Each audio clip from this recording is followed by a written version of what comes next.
네. 자, 일단 어저께 지금 임대주택에 대한 등록 활성화 방안이 이제 발표가 됐는데요.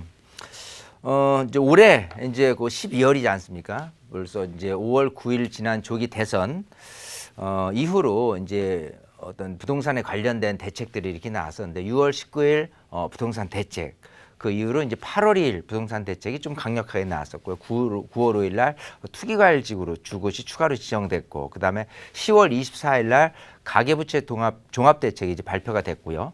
자, 그리고 11월 29일 날 주거복지 로드맵이 발표가 됐어요. 근데 뭔가 알맹이가 빠진 게 아니냐라고 해서 나왔던 얘기들이 이제 어저께 발표가 된 내용이 바로 이 임대주택 등록 활성화 방안이라는 내용입니다.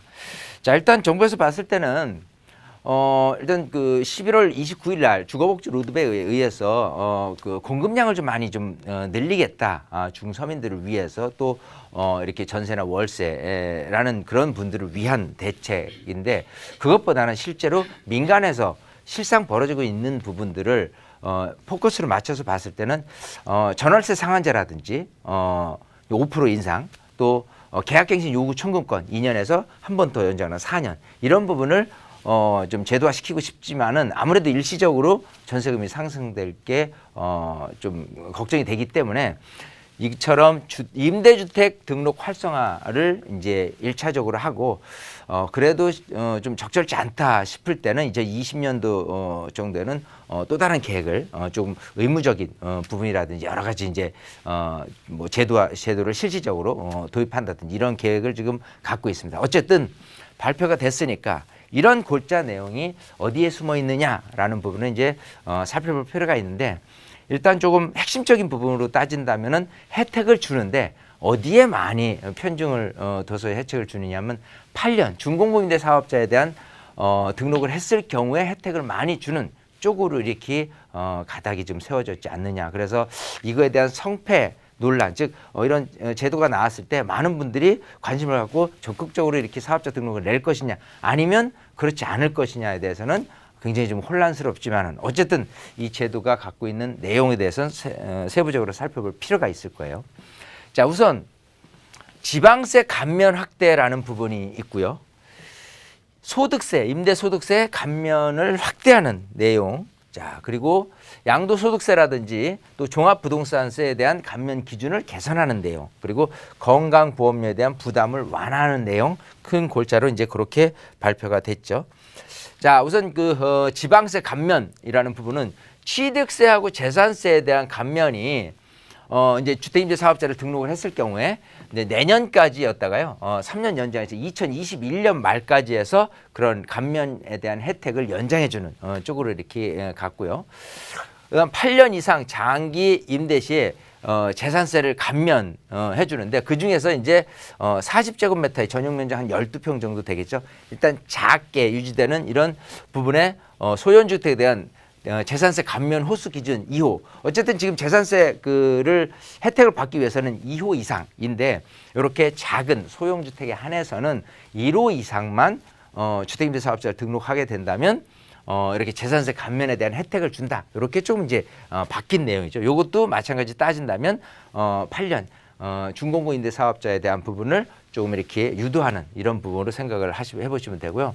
기존에 또 공공주택이나 오피스텔에 한정을 했던 내용 중에서 좀 확대를 해서 다가구 주택 모든 가구당 40제곱미터 이하에 해당되는 경우도 재산세 감면 혜택을 주는 것도 이렇게 요즘 감면을 좀 확대한 내용이 되겠고요.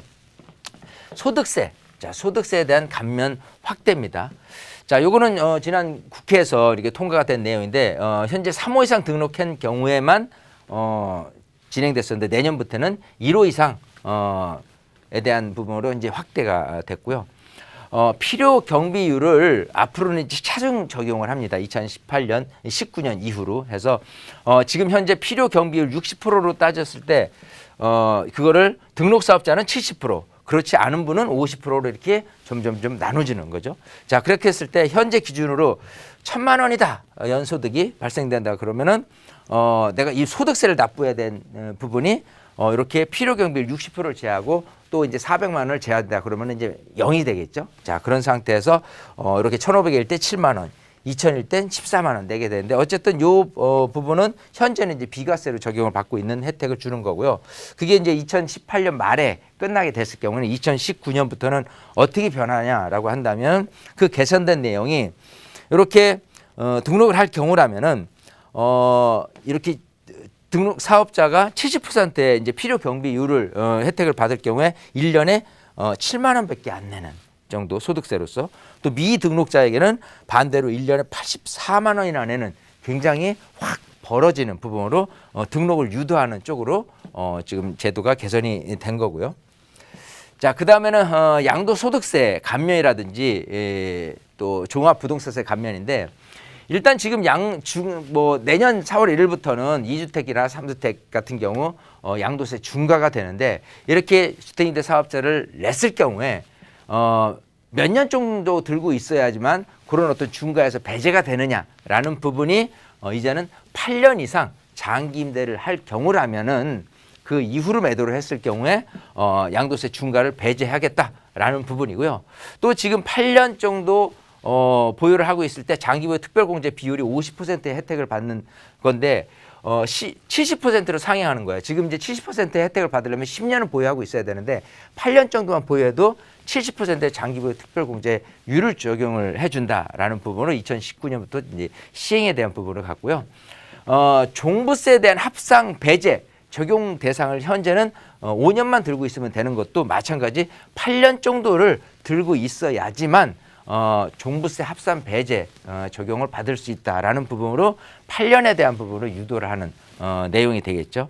자, 이렇게 좀 요거 도표를 이렇게 보면은 이런 식으로 준공공 임대사업자에 대한 부분 내용이 이런 식으로 현재는 10년 이상 70%, 그 이하는 50%였었는데 그게 어쨌든 8년 이상만 들고 가게 된다면 장기보유 특별공제를 무려 70%나 해준다는 이런 내용이고요. 종부세에 대한 부분도 마찬가지 5년에서 지금 이제 8년으로 이제 바뀌는 내용이 이제 도표에 지금 이렇게 담겨져 있는 부분이고요. 그다음 건강보험료에 대한 부담 완화, 연 2천만 원 이하 분리과세 대상 사업자 건보료 인상분에 대한 대폭 감면이라는 부분까지 좀 있는데 세부적으로는 건강보험료도 굉장히 민감할 겁니다. 근데 지금 여기에 다루기는 굉장히 조금 시간이 좀 소요될 것 같아서요. 요거는 제가 항상 진행하고 있는 주택 임대 사업자에 대한 부분하고 건강보험료에 대한 강의를 무료 세미나를 진행을 하니까요. 그때 자세하게 설명드리는 시간으로 건강보험료에 대한 부분은 좀 남겨두고 하도록 하고요. 자, 그다음에 주택 호수별 과세에 대한 부담이라는 부분인데 1주택, 2주택, 이렇게 3주택 보유했을 때 어떤 건강보험료에 대한 부담 발생이라는 부분이 이제 차등이 생기는 거예요. 그래서 전세라든지 또 월세라든지 자, 이런 부분마저도 각각 금액에 따라서도 그렇고 차등 적용 또 피부양자에 대한 등록 기준이 어느 일정 금액 이상이었을 때는 좀 이렇게 계속 피부양자로 남겨져 있을 수 있는 부분 또 떨어져 나가는 부분 이런 기준치가 지금 이 안에 담겨져 있는데 이거를 이렇게 짧은 시간에 제가 말씀드리기는 좀 어려우니까요. 요 전체적인 내용을 조금 확실하게 좀 듣고 싶다라고 한다면 매주 토요일하고 수요일날 진행하는 세미나에 오시면 좀 자세하게 설명드리는 시간을 갖도록 하겠습니다.